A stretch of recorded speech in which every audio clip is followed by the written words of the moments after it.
It's August the 4th, a special royal day, the birthday of Queen Elizabeth, the Queen Mother.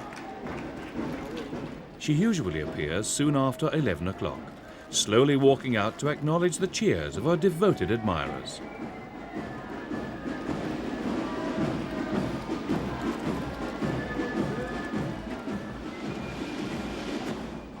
Everyone wants to toast her health, including Ivor Spencer and his colleagues from the Guild of Professional Toastmasters.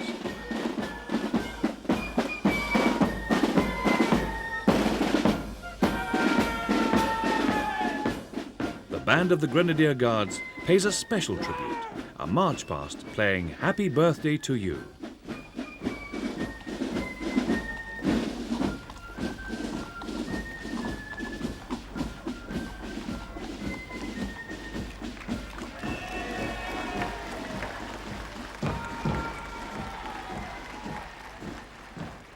Upstairs, the Queen Mother's housemaids have a bird's-eye view.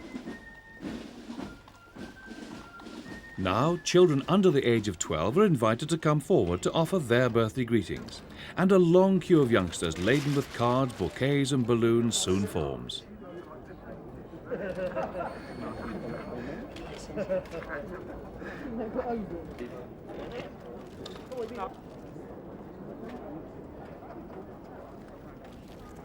All the Queen Mother's household, including her lady-in-waiting, Lady Angela Oswald, seen on the left, are kept busy carrying the blooms and gifts into her home.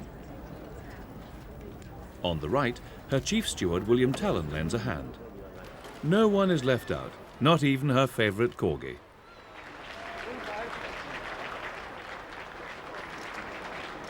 The midsummer sun beats down, making people half her 95 years begin to wilt. But there is never a sign that the Queen Mother is even slightly affected. All the way to the Mall, she continues on a stroll that sometimes lasts more than half an hour. For an elderly lady who finds walking a trifle difficult, this could be an ordeal. But no one would ever guess. Come rain or come shine, she has never let her people down. Morning, Mom.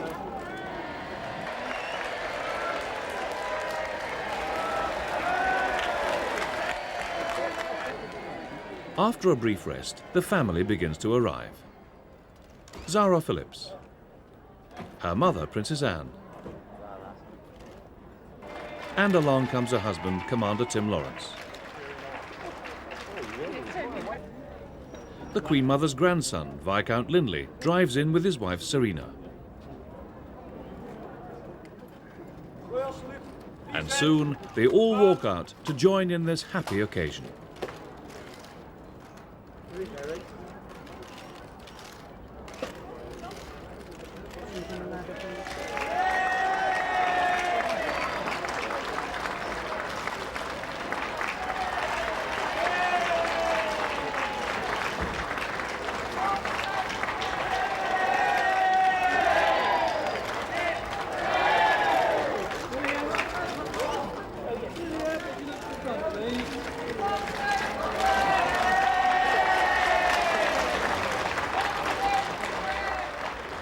Then it's time to say goodbye, as they go inside for a birthday lunch, usually held in the garden.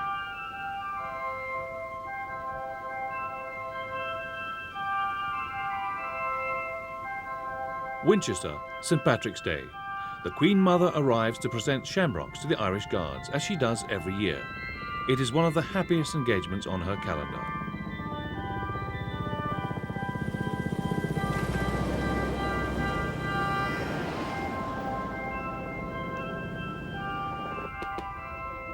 Reviewing the troops is more of a pleasure than a duty. The Queen Mother has always had a soft spot for military men. In World War I, 3 of her brothers served in the Black Watch and another with the Royal Scots Greys. The Queen Mother wears her shamrocks on her lapel. Officers pin them on their caps. Blue is her favourite colour, and there is always a matching hat created by her milliner, Joy Quested Noel. Clothes are the Queen Mother's weakness. She was a fashion icon in the kind of way that people liked the fluff and the crinolines and the hats with the ostrich feather and the soft turquoise blue and the high heels, you know, with the sort of rather Minnie Mouse look. To say that she was a fashion icon like Jackie Kennedy would be, of course, not true. The Queen Mother was born a commoner, the Honourable Elizabeth Bowes-Lyon, ninth child of a Scottish peer, Lord Glamis. The Bowes-Lyons were a very old family, going back to God knows whom in Scotland, and they were also very rich. They'd come into money rather fortunately, as well as having a lot of land. And they owned several castles, a huge house in St James's Square in London. Interestingly enough, they weren't terribly impressed by the royal family. Her father didn't really think much of the royal family. So at the time that there were thoughts that she might marry into the royal family, he wasn't especially impressed by that because they were really aristocrats in their own right and had come down. They were descended from King Bruce of the Scots and so on. So really very, very grand family. Yet her birth is shrouded in secrecy. It occurred somewhere in London, but she refuses to say where. There is one theory that she was born in an ambulance while her mother was en route to hospital. Her father finally registered her arrival at Hitchin in Hertfordshire near the family home at St Waldenbury, where he claimed she was born. No one learned the truth for 80 years. She was very close to her mother, and I think perhaps she was a bit spoiled because she was a very charming child and all the servants adored her. She used to go into the kitchen and beg for extra jellies and cream and things like that. I think because of her great charm, she could get away with anything. On April 26, 1923, the Lady Elizabeth Bowes-Lyon married Albert, Duke of York. She was very petite and small, and she had a pretty heart-shaped face and beautiful blue eyes and a lovely complexion and dark hair, which she wore in a rather old-fashioned way for those days with a fringe. But she had this sort of radiant attraction. She had this great power even then of making people feel that she was concentrating on them, that she was only interested in them, which is one of the most attractive qualities you can have. She was really the centre of masculine attention. A lot of men were in love with her. She was a great deb in her day. When he met her, he fell in love with her absolutely instantly. And he was, with all his failings, because he was a very diffident, very shy, very reserved man, but he was always a very determined man. And once having fallen in love with her, he was determined to marry her. So he asked her 3 times, and for the first 2 occasions she refused. She didn't really want to be caught in this kind of royal cage. She was a woman who was used to her independence. She didn't really want to lead the restricted kind of life which marrying into the royal family would mean. But he was very persistent, the Duke of York, and he simply kept at her and kept at her and kept at her. And in the end, she agreed. She really loved him. He had a very vulnerable quality, which is very appealing to some women. And he did really need her. And then he was physically attractive. He had a very good figure. He danced very well. He was very athletic. He dressed very well. And he was a good guy. After the abdication of his older brother Edward in 1936, they became Queen Elizabeth and King George VI. The new queen became the saviour of the nation during World War II. As a result, Adolf Hitler called her the most dangerous woman in Europe. He felt that she had the king, by then King George VI, under her thumb. He thought that she was, as indeed she was, a very strong-minded woman, and that her husband, King George VI, was a rather weak-minded man. And so Hitler was very conscious of the fact that she might have been the power behind the throne. Hitler was very conscious that she was a woman of considerable strength of character, which indeed she was. Another day, another arrival. After a lifetime of flags flying in her honour and bands playing, she is enormously thrilled by it all.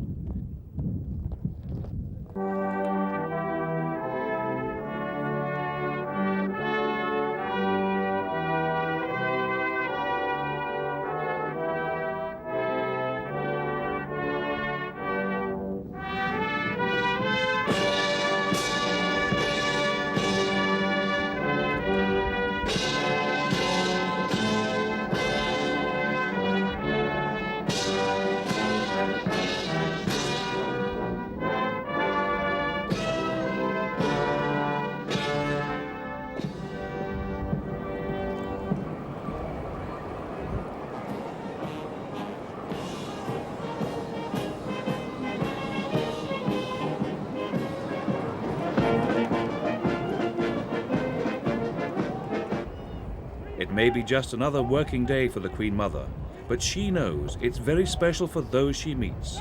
She takes her duties seriously. Work is the rent you pay for life, she tells her family.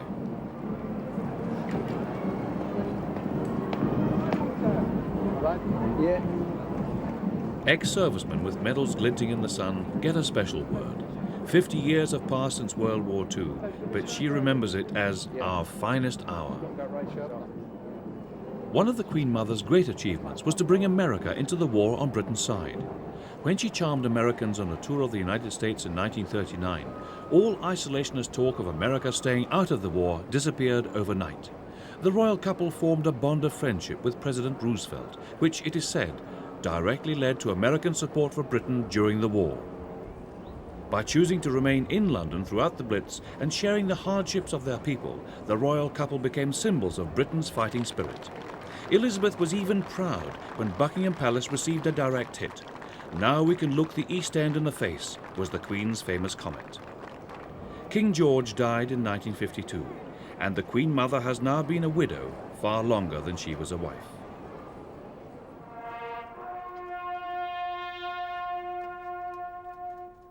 Remembrance Sunday, the Cenotaph, Whitehall.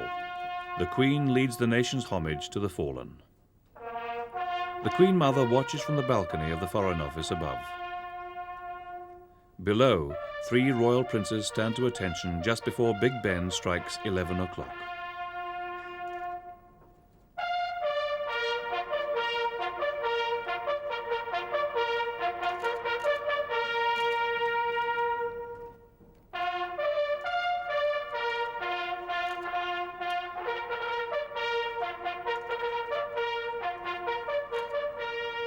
With her husband, King George VI, the Queen Mother was an unfailing symbol of courage in World War II.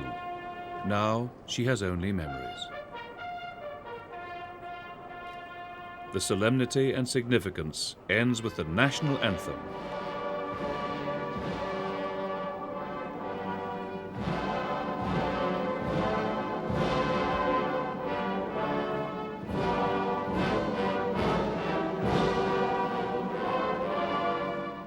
It may be the November chill, but is there a trace of a tear in the Queen Mother's eye?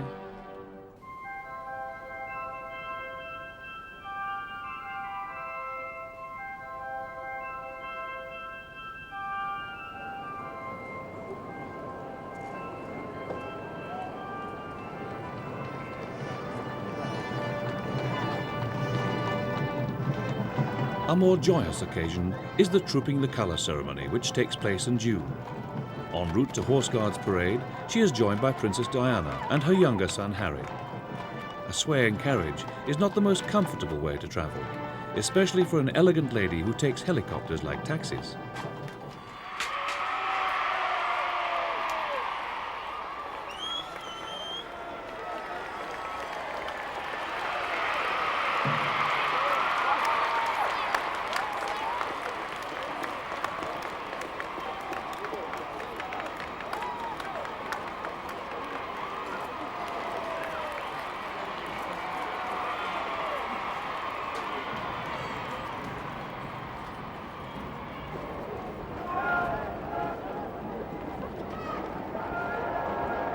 The nation's best-loved lady may be as old as the century, but her eternal zest for life never changes. In public life, the Queen Mother never admits to feeling cold or tired. Illness is a bore, she says.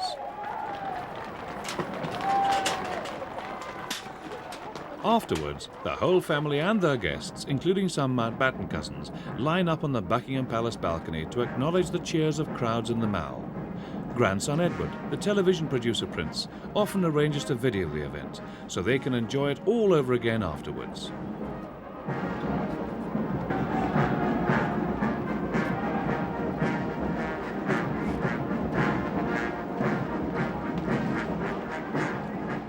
Princess Margaret looks topping in a vivid hat.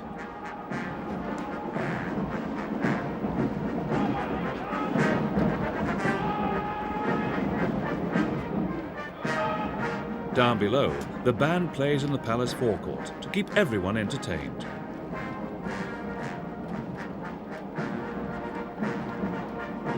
Then it's all eyes on the skies as the RAF stages a flypast with smoke trails of red, white and blue.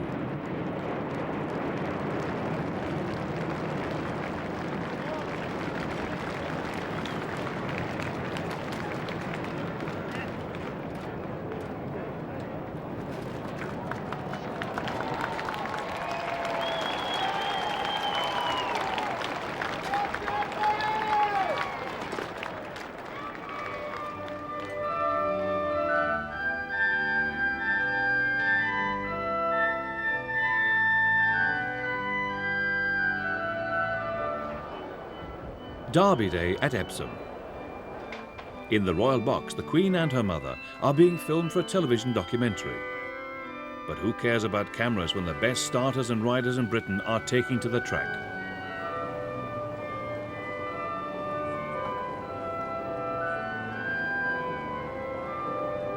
Any familiar faces down below in the paddock? Suddenly, something important catches the Queen's eye. She points and says, "That's mine. That's my horse."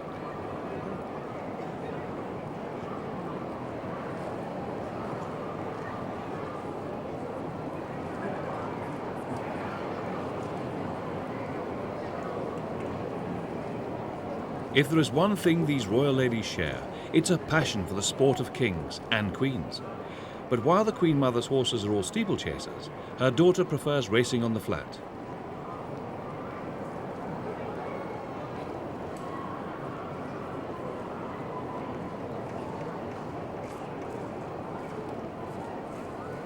The Queen has won 4 of the 5 English classics: the Oaks, the 2000 Guineas, the St Leger and the King George VI and Queen Elizabeth Diamond Stakes.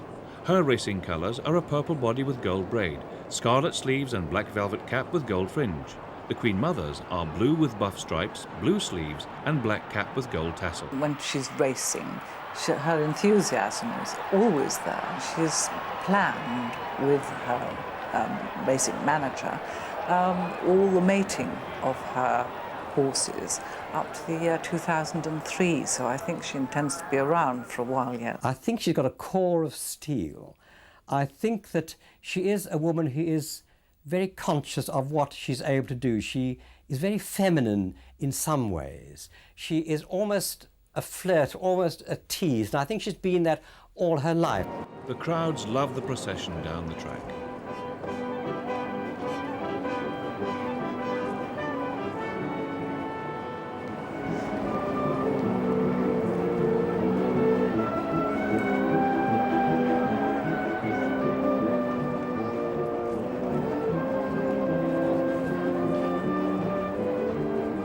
Every chance she gets, the Queen takes to the saddle herself, with a groom for company at Windsor.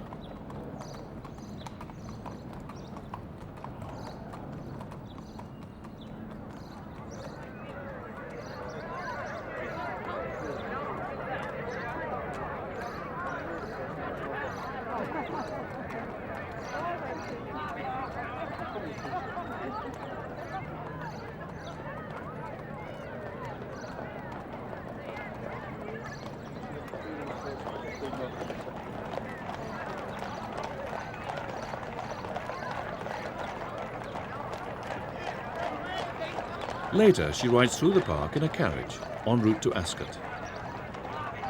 Every day the race meeting is on, crowds gather at Watersplash Lane to see the royal party ride by. No lady can enter the racecourse without a hat, and there is every kind, from caps to cartwheels.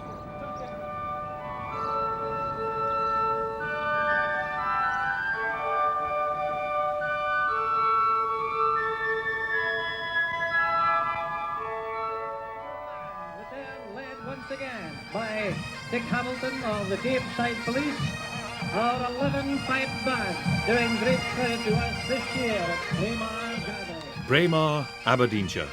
The royal family arrives for the Highland Games held on the first Saturday in September.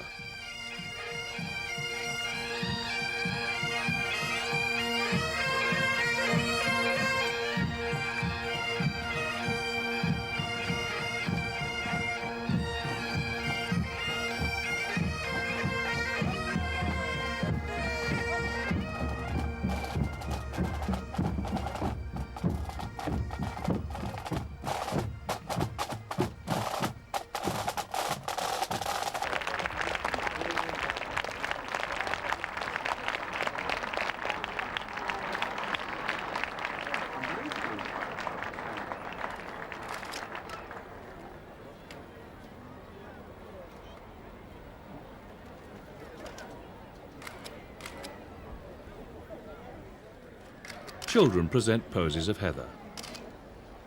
Then the games begin.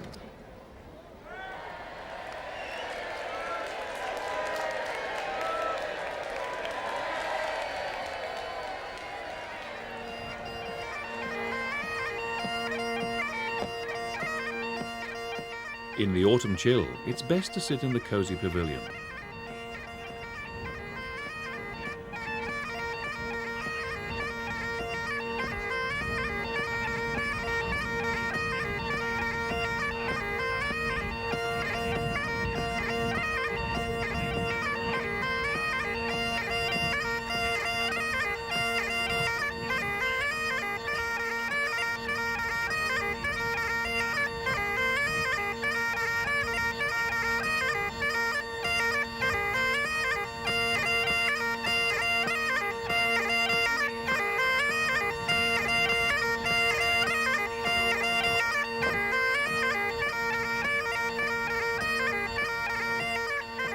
The clansmen meet to test their physical strength and to salute the Queen, their chieftain.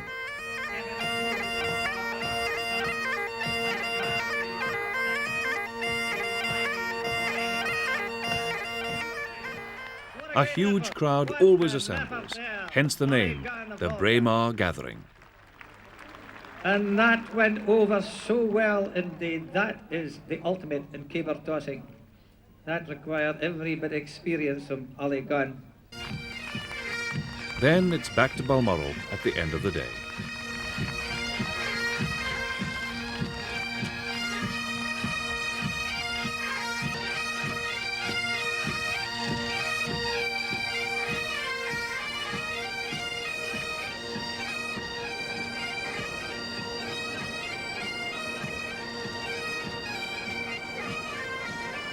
Once the royal gathering was much larger.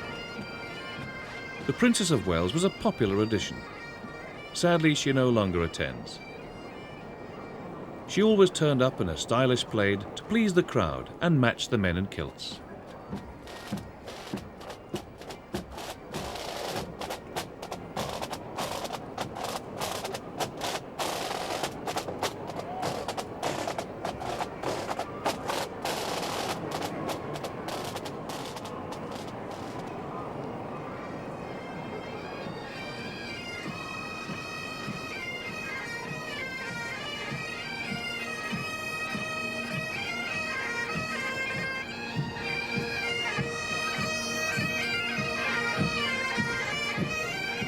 Things started to go wrong, the Queen Mother was ferociously loyal to Charles, always took his side. Diana decided to do her own thing. The Queen Mother could never really work out how Diana could do it and get away with it. And of course, the more Diana did and the more Diana got away with it, the bigger the breach between the two of them. And it was never going to be resolved, and in the end, it's my belief that Diana absolutely hated the Queen Mother. Perhaps unfairly, perhaps unfortunately, but it's true that that was the case.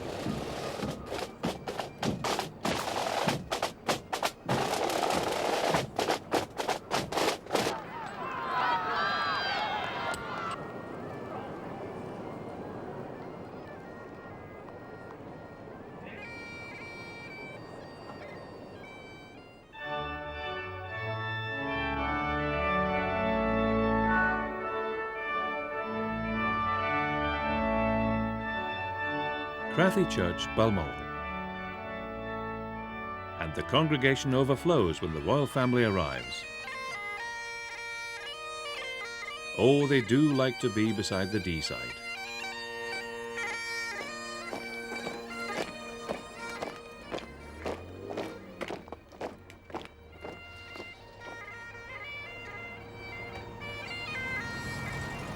She's inherited some money from her father, but much more so from her husband, King George VI, who died back in 1952. And at that time, the Queen Mother was considered a very wealthy woman in her own right. But since then, her lifestyle has been very, very extravagant, and that's really, it seems, eaten into her fortune. 5 years ago, the Queen Mother put £19 million in trust for mostly her great-grandchildren. And a good deal of that is to go to Princes William and Harry in 2 instalments 4.9 million when they're 21, and another 8 million to be shared between them when they're 40. So the reason why she may not have a lot of money today is because it's being shunted to one side to avoid inheritance tax. I do think that the royal family, who have to pick up the bills after all for the Queen Mother, do slightly worry that she keeps on the central heating at her house, the Castle of May in the north of Scotland, all year round. And she only visits it from time to time, but in order to be able to make sure that the woodwork doesn't contract or that nasty damp stains appear anywhere, she will keep that central heating on. The bills are colossal.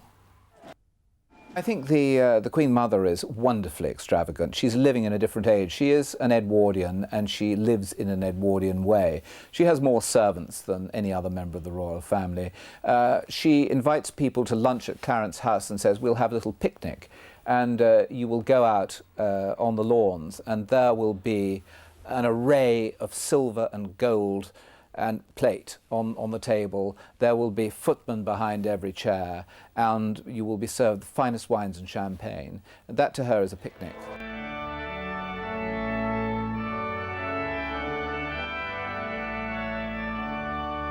Britannia arrives off Scrabster.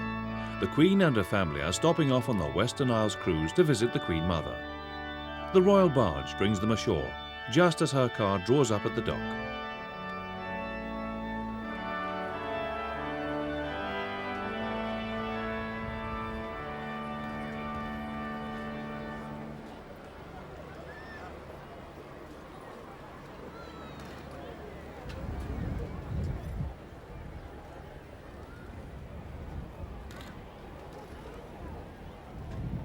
There is always a good turnout of locals and tourists to provide a warm Scottish welcome.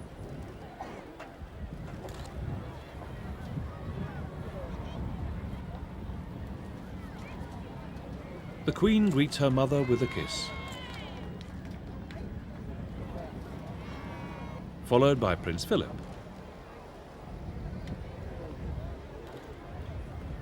And Prince Edward.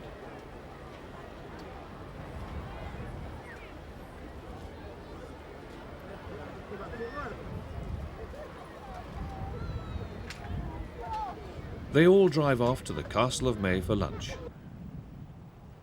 The castle was bought and restored by the Queen Mother in 1952. All too soon, they return to Scrabster and say farewell. But they will all meet up again soon at Balmoral. The Queen Mother stays at her most northerly home for the last 3 weeks of August. Then she moves to Birk Hall, near the Queen's Highland home.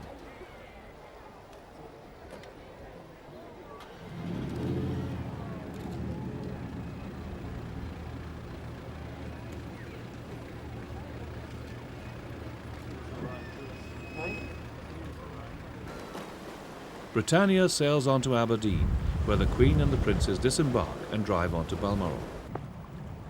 As a last farewell, the Queen Mother orders rockets fired from the shore, which can clearly be seen at sea. The 16th century castle's jutting towers and corbelled turrets give it a fairy tale appearance. A last view, then with flags flying, Britannia disappears around a headland.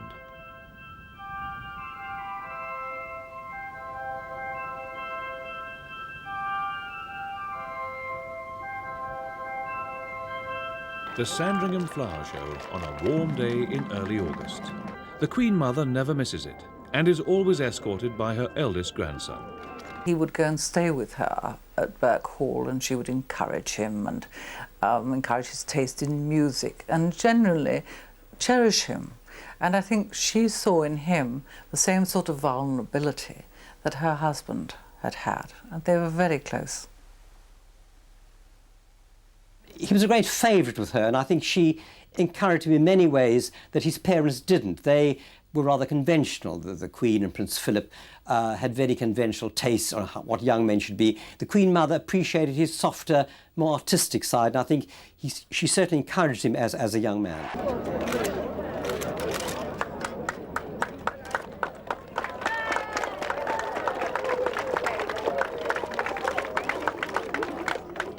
Despite the rough ground, the Queen Mother manages to inspect most of the exhibits in the marquees. Many people in the crowd present early birthday gifts to their favourite lady.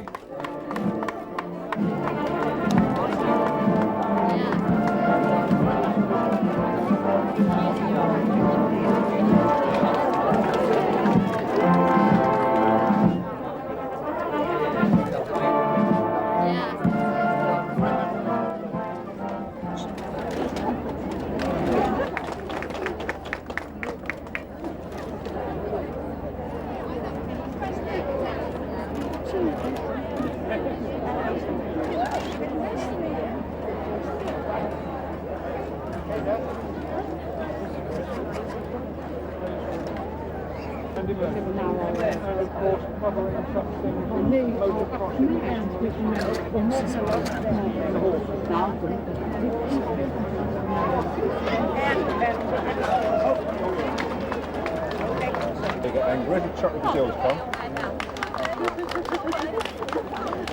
They've all moved, Gav. Oh, I'm not going to offer them first for your friend. Kenny.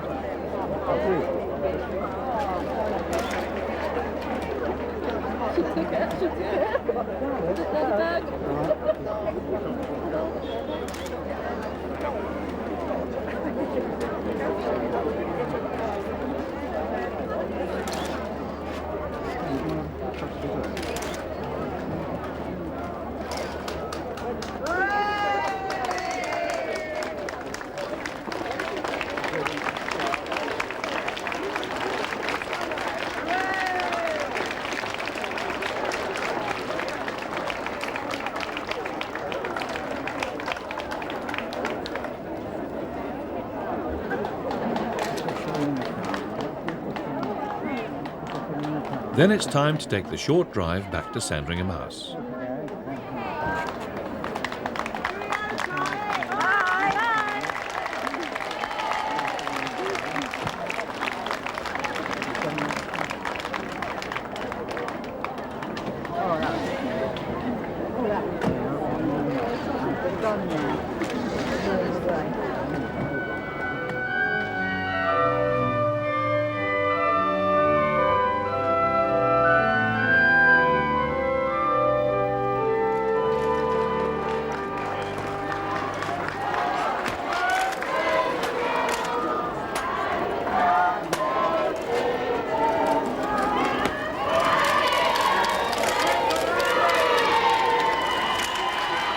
Back in London at Clarence House, where we began, the crowd serenades this very special lady. Some admirers come year after year, often from distant parts of the country, and there is always a heavy contingent of tourists.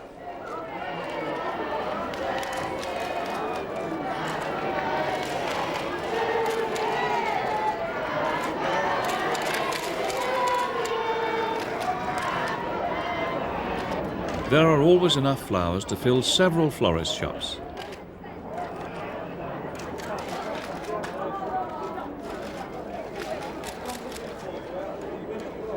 And of course, the press are always on hand.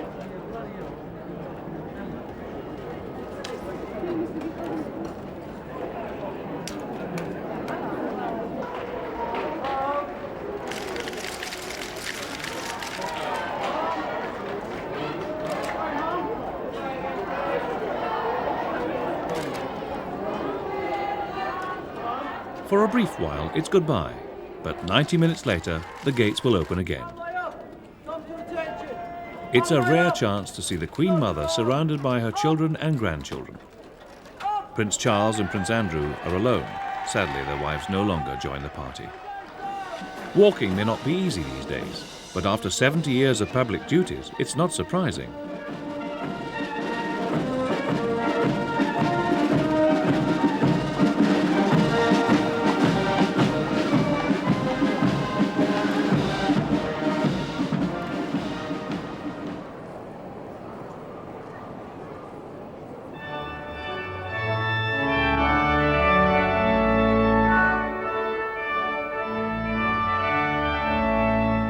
Another big day, the marriage of her granddaughter, Lady Sarah Armstrong-Jones, to Daniel Chatto.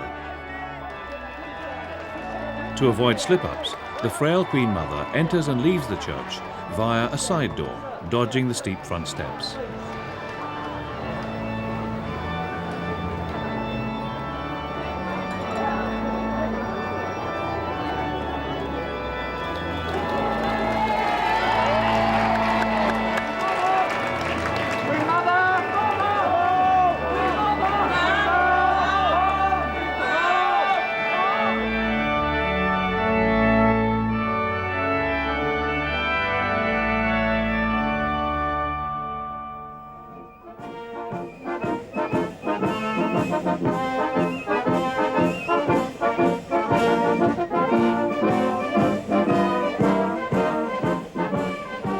Green Park, London, where a memorial to Canadian servicemen is being unveiled.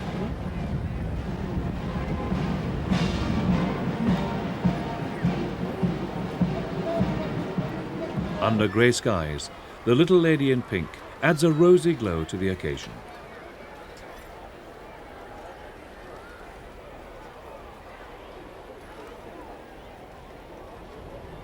On the dais, the Prime Minister is waiting, and there is time for a chat.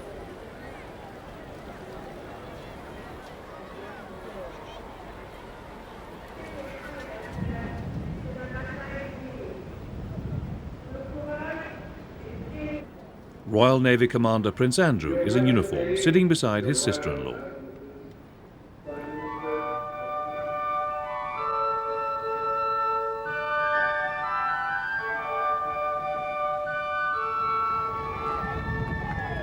Portsmouth and the 50th anniversary celebrations of D-Day are underway. Heads of state have gathered from all the Allied nations. Members of the royal family have front row seats at an open-air service to remember the sacrifice made by so many.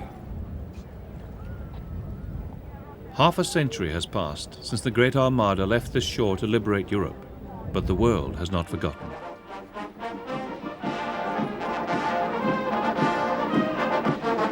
In the background, warships slide by as they make their way across the channel in the wake of the D-Day veterans.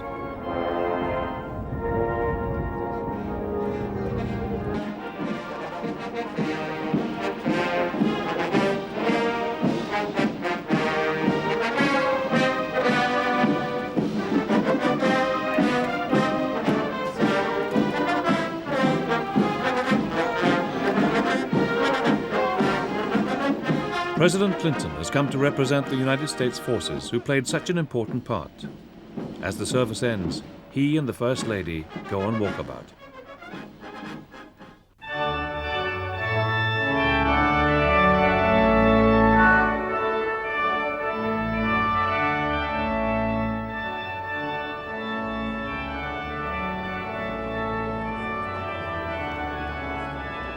Hers has been a life of pomp and circumstance, always in the spotlight, with no thought of retirement, no matter how many birthdays come and go.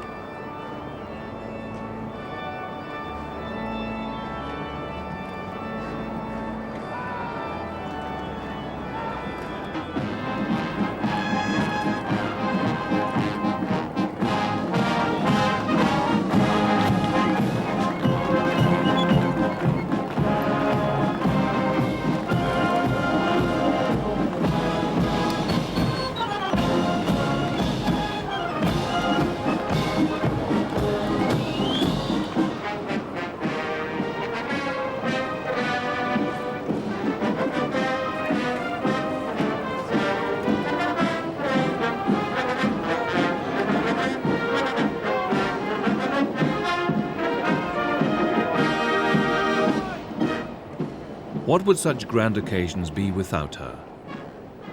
This frail figure remains an enduring symbol of what the monarchy should represent.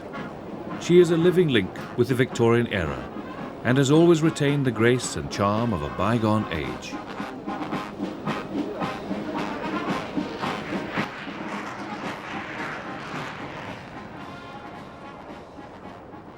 Down the decades, she has held a unique place in the royal family and in the heart of the nation. Long may it always be so.